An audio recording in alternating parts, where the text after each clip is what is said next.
বরিশাল থেকে এসে পড়লাম পিলিয়নের হেলমেট ছাড়াই। আসলে একটা ভিডিওতে বারবার বলতেছিলাম যে আমাদের হেলমেটটা পড়ে যায়। তো ফাইনালি এখন আব্দুল্লাহপুর দিয়ে ঢুকে ভিতরের গ্রাম্য রাস্তা দিয়ে এখন চলতেছি। এখন যদিও বসিলা ব্রিজের ওখানে সার্জেন্ট ধরলেও ধরতে পারে, তো চিন্তা করলাম ওই দিক দিয়ে গেলে, আমার বাসা যেহেতু হাজারীবাগ এলাকায়, ওই দিক দিয়ে গেলে কয়েকটা জায়গায় হচ্ছে আমি সার্জেন্টের হাতে ধরা খাবো। সার্জেন্টের হাতে ধরা না খেয়ে আমি চিন্তা করলাম যে আমি আব্দুল্লাহপুরে এদিক দিয়ে ঢুকে যাই, তাহলে কি হবে, একটা জায়গায় শুধু আমাকে ধরা পড়তে হবে।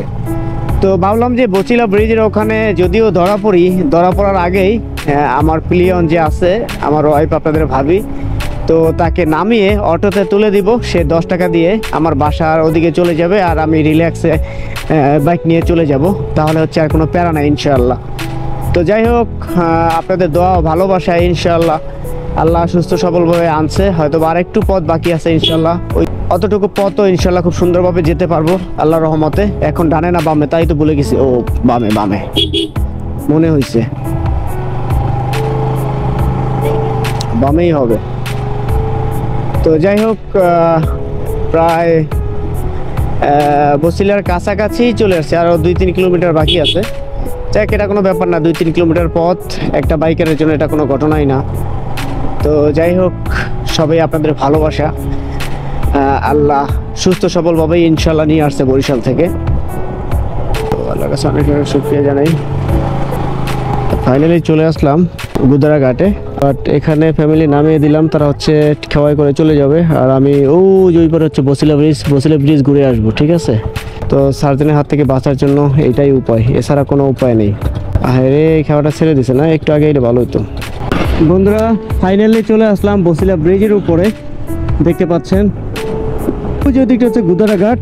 তো যেহেতু বরিশাল থেকে আসছি আজকে, তো হেলমেট পরে যাওয়াতে বসিলা ব্রিজে সার্জেনে যাতে ঝামেলা করতে না পারে, এই জন্য আপনাদের ভাবিকেও যে গুদারা ঘাটে ওখানে খেয়ে নামিয়ে দিয়ে আসছি। আর আমি এদিক থেকে একা রিল্যাক্সে যাচ্ছি, আমি এখান থেকে ঘুরে তারপরে যাব, আর তাদেরকে ওখানে নামাই দিছি। তাদেরকে বলছি যে তোমরা ওখান থেকে খাওয়া পার হয়ে তারপরে রিল্যাক্সে তোমরা একটা রিস্কে নিয়ে বাসায় চলে যাও, আমি এদিক থেকে আসতেছি, কোনো প্যারা নাই, সার্জেন্ট ধরার কোনো প্যারা নাই, ঠিক আছে।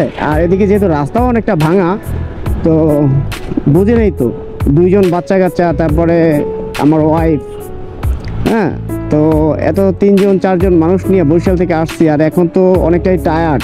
তো এই জন্য তাদেরকে নামিয়ে দিছি, তারা রিল্যাক্সে চলে যাক, আর আমি এদিক থেকে রিল্যাক্সে চলে যাই। কেমন হয়েছে বুদ্ধিটা বলেন তো?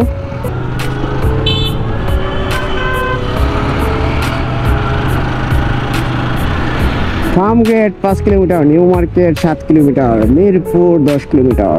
আচ্ছা, আমি মিরপুর যাব না, ফার্মগেটে যাব না, যাব হচ্ছে হাজারীবাগ, মাত্র 3 কিলোমিটার। ফাইনালি ঢাকা চলেই আসলাম ঈদের ছুটি কাটিয়ে। আজকের দিনটা রেস্ট নিতে পারবো, বাট কালকে থেকে শুরু হয়ে যাবে ডিউটি।